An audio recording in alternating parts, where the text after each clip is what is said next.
So our topic for today is all about the oldest civilizations in the world. But before we move on to our topic or start our topic, let us have first our learning objective. So can you read, everybody? Learning objectives. At the end of the lesson, the students will be able to identify the oldest civilization in the world, demonstrate appreciation for the contribution of oldest civilization by explaining their importance to modern life, and perform a group presentation showing the unique practices or contributions of the oldest civilizations through role-playing. So kaning learning objective, muna siya ang mag-serve as a guide para ma-achieve nato ang atong goal by the end of the discussion. So nasabtan ba? Yes, ma'am. Okay, so let's start our discussion. Are you ready to explore the past with me? Yes, ma'am. Okay. So na ako'y pangutana sa inyo. Nga naman John, ang mga tao sa una, nag-form ang sila of communities in the first place. Ano man sila nag-form of communities? Yes, Angeline. Parang trabaho sila, ng sabay, tapos makashare sila ng mga resources, but also makasabay sila. Okay, very good. Isa sa hinungdan nga na-create ang community sa mga sinaunang tao because para makashare sila ng idea. So, isa na po para mas mapadali ang kinabuhi sa mga tao. Kaya diba, the more the merrier? Yes. Very good. So now let's start with the first civilization, the Mesopotamian civilization. Can you read, everybody? Mesopotamia civilization, the oldest civilization. Again. The Mesopotamian civilization. Go. The Mesopotamian civilization. Mesopotamia is one of the oldest civilizations in Syria, Iraq, and Turkey. Its name means land between the rivers, referring to the Tigris and Euphrates. The people were skilled in farming, animal domestication, art, and they developed organized systems that helped shape early human civilization. So nasabtan ko ninyo ang inyong gibasa. Yes, ma'am. So if nasabtan ninyo, pila man katuig ang Mesopotamian civilization nag-thrive? Yes, Angeline? I think 3,000 years. Very good. 3,000 years. So, taas kayo ang panahon ng Mesopotamian civilization nag-thrive. So, ang pangalan niya mismo, the Mesopotamia means, Land between rivers. unsa nga river ang ihang pinakasabot, ana? Tigris and Euphrates. Yes, Tigris and Euphrates. So, nara yung map, guys. Mga map class.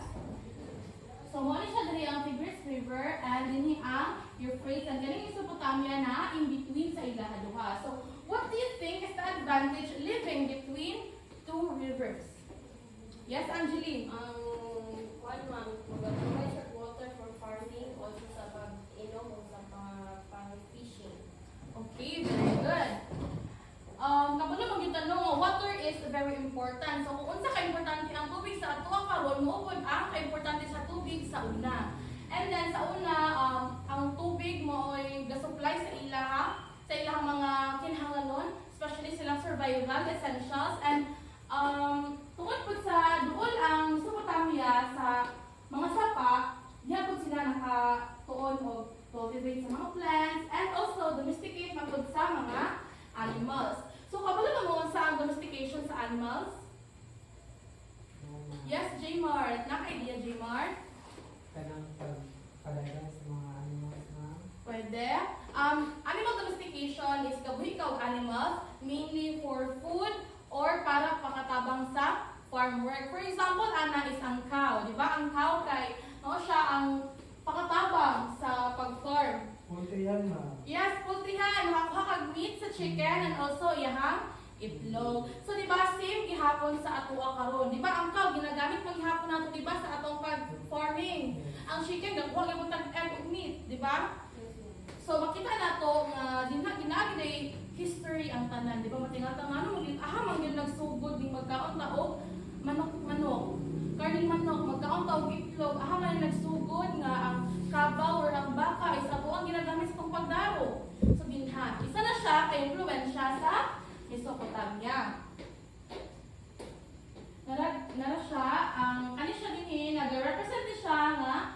gina-domesticate ng animals, so ginagamit siya sa pag-farm. And kaya din ang pag-cultivate sa land o pag-plant sa crops ana nila. So next is the Indus Valley Civilization. Can you read, everybody? The Indus Valley Civilization. The Indus Valley Civilization Developed along the Indus River, present-day Pakistan and northwest India. It is known for its well-planned cities, making it one of the first urban civilizations. The people were skilled in building, trade, and craftsmanship, showing advanced organization in daily life. Okay, so Indus Valley developed along the Indus River. So naagihapon siya doon sa Sabah.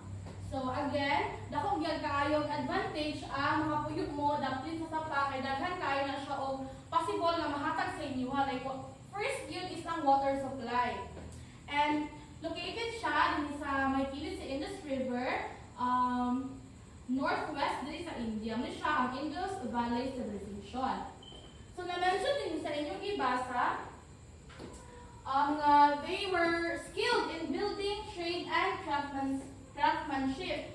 So it is also known for its well-planned cities. So kabalo pa mga na ay main cities ang Indus Valley, ang Mohenjo-daro, and ang Harappa, which is sila ang naka-invent sa advanced urban planning. So what do you mean by advanced urban planning? Naka-idea? So kana siya is, makita rin sa picture, naka-plan ang city. Kanang nila sa picture, di na siya maklaro, but na ay mga drainage system na nang i-invent or recreate sa mga taga-Indus Valley Civilization, like this drainage system of Indus Valley Civilization. Kaya pag na civilization, sila po ang nakamugna sa idea nga na division sa balay, like naanay privacy. Dili na bitaw mag-usa sa isa lang ka-place, isa lang ka-sala, naanay division. Nadya na kuan ang urban planning. Diba, imagine niyo if wala sila nakakuhaan ng idea nga ang mga drainage system, ang sistema ng nila kaysa kada balay na ay mga drainage system and isa lang ilang padungan sa hugaw which is naa sa underground. Imagine ninyo if wala siguro na sila nakamugnaan ng idea, napakahay makamugnaan na karon. Diba? Possible wala. Possible na kay creative man ang mga tao. So next, let's proceed to the ancient Egypt civilization. So can you read, everybody? The ancient Egyptian civilization. Developed along the Nile River around 3150 BC. After the unification of Upper and Lower Egypt, it is known for its pharaohs, pyramids, and sphinx. The civilization was rich in culture, religion, and art, and is famous for mummification and advanced architecture that influenced later societies. So just like the first two civilization, ancient Egyptian civilization is dool gihapon siya sa Nile River. Makita kami yung Nile River ani? Muna siya. Ang Nile River. And the ancient Egypt, when you hear the word Egypt, unsa inyong hunahunaan? Ang Pyramid of Giza. Pyramid of Giza, another. Mga mummies. Mummies. Unsa pag yun? Pharaohs. Yes, sila mga pharaohs. And kabalo ba mo unsa ilang purpose unsa ilang purpose sa mga pyramids? J-Mark, do you have an idea? Based on mga economists, ga-search as tombs para sa ilang mga kings. Yes, very good. Ga-serve na siya as mga tombs. Naa mo'y ma-compare nga ato ang bulhaton karon ng bulhaton nila sa una dira. Like pareho na concept. Anyone? So okay, wala mo idea. So I'll give the idea. So isa sa mga pareho concept karon, di ba? Ang mummification, ang purpose nila is to preserve the body. Unsay ginabuhat nato karon para ma-preserve ang body bisan pila lang ka days? Physical formalin. Yes, exactly. Embalming. So, embalming is also maka-preserve sa body samot na pag ano kanang mga pila lang kaadlaw, dili siya sa mummification. And then din ang class nga ang mummification is na siya sa purpose, di ba? To preserve the body of the tao mismo. Ano i-preserve ang nila? Because they believe that there is life after death. So kanang sa ilang pagtuo is kinahanglan buo pa yung lawas para makaadto ka sa afterlife. May siya ang naka-picture diri sa mga pyramids nila. So ga-watch ba mo Mr. Beast content? Naana sila video about that hangay na di siyang gisulod. Try kayo yung check. Very amazing kayo sa matanan. And siya ang poems o ang mami. Nga na ang mami, di ba siya nakabalot sa something like tissue? Pero di na siya tissue. Yes, bandage siya. Before na siya ginabalot, na sila yung process pinahimo para ma-preserve it ang body. So next, let's proceed to the Maya civilization. Everyone read. The Maya civilization exists From from 2600 BC to 900 900 AD in the Yucatan region of Central America. It was known for its advanced cities, large population, and stone-carved solar calendar. It became highly developed and influential but declined between the 8th and 9th century for certain reasons. So it existed from 2600 to 1980 in the Yucatan region of Central America. Naagihapon ni ang Mayan civilization is naagihapon ni sila yung mga temples, mga limestones. For example, ana is kani. The temple 1 in Tikal and the temple of the inscription in Palenque. So nara si Tikal and nara si Palenque. Actually, there are so many temples but duha lang akong giibutang diri nga example. So, do you have any idea unsa na ang solar calendar? So, that is one of the most famous inventions of the Mayan civilization. Yes, Angeline. Solar calendar, ma'am, it shows how the sun shows or something. Nice sun because it is solar, and also it is purpose sa solar calendar is not only to track nimo ang adlaw, pero natin siya purpose yun, especially sa mga farmers.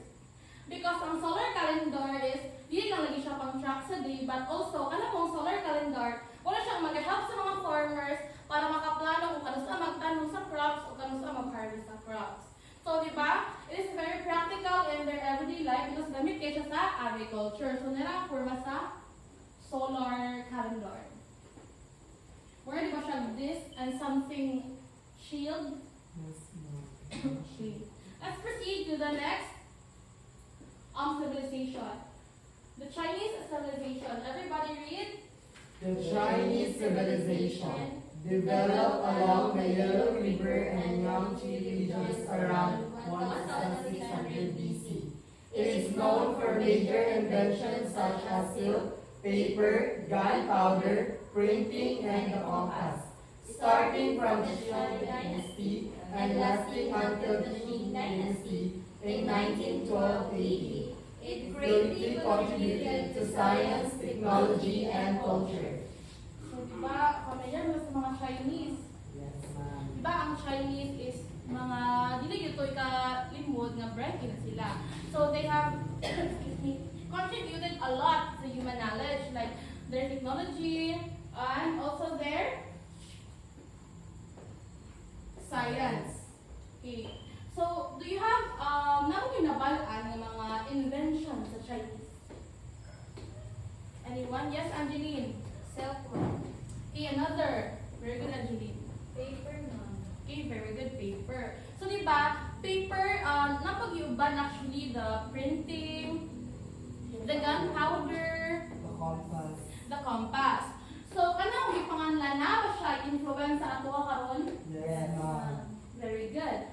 First, ang compass. Di ba ang compass, it is na-use na siya, Para mag-track, ma'am, kung asa.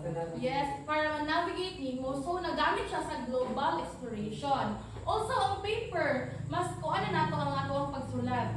Mas na-record na gid siya. Dito sa mga bato-bato ba sa paper. and also the printing, which made the spread of ideas faster. Kay ma-print naman siya, and also the gunpowder. And unsay if kanang maano mo, makadungog mo sa China, unsay inyong sulod sa inyong hunahuna nga structures or mga kuan? The Great Wall of China, ma'am. Very good. It is one of the 7 wonders of the world, diba? So very dako gid. So as you can see sa picture, great gid siya. Gitawag siya Great Wall kay great gid siya.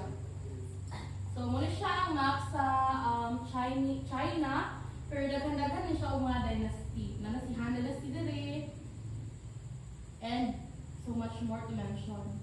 Muna siya ang Great Wall close up, and muna siya ang medyo naka-zoom out. Muna siya ang forma sa silk. Di ba sa una, if na silk is more luxurious na para sa ilaha?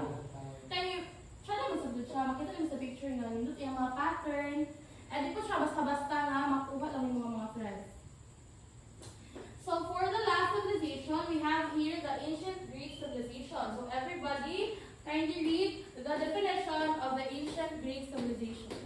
The ancient Greek civilization developed around the Mediterranean, extended to parts of Italy, Sicily, North Africa, and Western France. It is famous for democracy, philosophy, art, and varying political systems like the Senate. Greece greatly influenced modern politics, literature, and science. So it says here that Greece greatly influenced modern politics. So what do you mean by that? Unsa day ang contribution sa Greek sa atong politics karon? Excuse me. It's democracy, di ba? Democracy is ika na sa ilaha. And karon, Philippines is a yes, and a democratic nation kung asa ang mga tao is ga-contribute sila, ga-participate sila sa election para mo-choose kung isa ilahang leader. Okay, very good. Muna siya ang map sa Greece. Kailan mo, kinsa ni siya? Si Socrates. So for a while lang guys, everyone.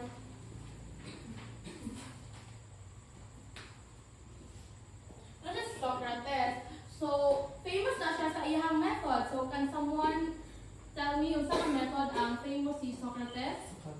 Very good, Socratic method. So, ang Socratic method, kaya involve na siya of answering and Questioning. so, diba, kuhaan siya sa ato ang makapahasa siya sa ato ang critical thinking. So, ni siya ang example sa democracy where people has a say pag mag-election na and mag-choose sa ilahang leaders. Naipondering nga powers to the people. So, reflect din siya sa democracy. Democratic way of choosing your leader. Kay power to the people. So, now, can you tell me the 6 oldest civilizations in the world? The Mesopotamian civilization, the Indus Valley civilization, the ancient Egyptian civilization, the Maya civilization, the Chinese civilization, and the ancient Greek civilization. Okay, so klaro lang ba tanan ang mga civilization? Wala na kung hilahin pangutana? Okay, very good. So I believe na minaw gid mo karon kay wala naman mo'y